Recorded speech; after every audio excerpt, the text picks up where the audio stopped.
Assalamualaikum warahmatullahi wabarakatuh. Perkenalkan, nama saya Mira Mulyani Pane, NPM 171400660, Prodi PGSD Mata Kuliah Seminar Pendidikan. Di sini saya akan menjelaskan makalah saya. Materinya yaitu campuran dan larutan. Yang pertama yaitu hakikat pembelajaran IPA. Menurut Samatoa 2019-194 bahwa pembelajaran IPA di SD bertujuan untuk membantu siswa memperoleh ide, pemahaman dan keterampilan dalam menggunakan alat tertentu, kemampuan mengamati benda lain dan lingkungan sekitarnya, kemampuan mendengarkan, kemampuan berkomunikasi secara efektif, menanggapi dan memecahkan masalah yang terkait dalam lingkungan sekitarnya. Yang kedua yaitu tujuan pembelajaran.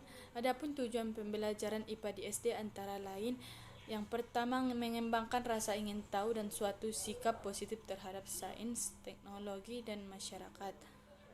Yang kedua yaitu mengembangkan keterampilan proses untuk menyelidiki alam sekitar, memecahkan masalah, dan membuat keputusan. Yang ketiga yaitu mengembangkan pengetahuan dan pemahaman konsep-konsep sains yang akan bermanfaat dan dapat diterapkan dalam kehidupan sehari-hari. Yang keempat, mengembangkan kesadaran tentang peran dan pentingnya sains dalam kehidupan sehari-hari.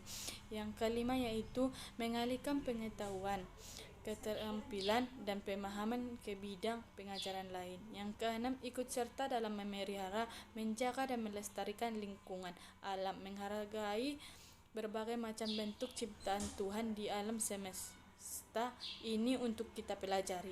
Yang ketujuh yaitu memperoleh bekal pengetahuan, konsep, dan keterampilan IPA sebagai dasar untuk melanjutkan pendidikan di tingkat yang lebih tinggi. Yang keempat yaitu pengertian larutan. Pengertian larutan. Larutan adalah campuran dua zat atau lebih yang terdiri dari zat terlarut dan pelarut. Ukuran partikel larutan sangat kecil, kurang dari satu, sehingga tidak dapat dilihat dengan menggunakan mikroskop ultra sekalipun, dan tidak dapat dibedakan antara zat terlarut dan pelarutnya. Contohnya yaitu larutan gula.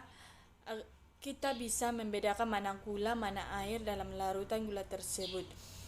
Yang kedua contohnya yaitu larutan kopi. Kita juga bisa membedakan mana gula, mana air dalam larutan tersebut. Jadi kita tidak bisa membedakannya mana air dan mana kopi dalam larutan tersebut.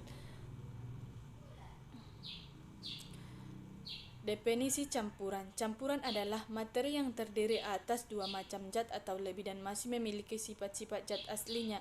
Jika kita mencampurkan minyak dengan air, terlihat ada batas di antara kedua cairan tersebut. Jika kita mencampurkan dengan alkohol, batas antara keduanya tidak terlihat.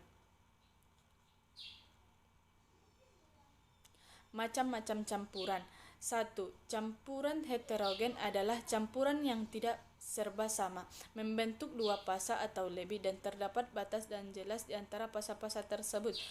Alkohol dan air membentuk campuran homogen. Contoh campuran heterogen: campuran bekas dengan air, beras dengan air, campuran kapur dan pasir, dan campuran serbuk besi dan karbon. Yang kedua yaitu campuran homogeni adalah campuran yang serba sama di seluruh bagiannya dan membentuk satu fasa. Contohnya campuran homogensi: campuran gula dengan garam dapur dengan air yang sudah disaring, dan campuran gas di udara.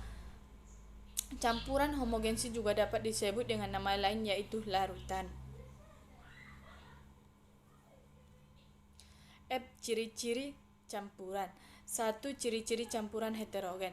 Campuran memiliki dua fasa dan sifat-sifatnya tidak seragam, dapat disaring dengan batas saring biasa dan memisah yang didiamkan.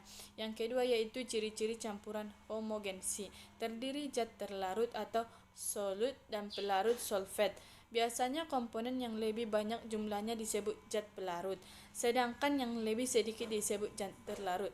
Namun jika larutan terwujud cair, maka komponen cair disebut sebagai zat pelarut.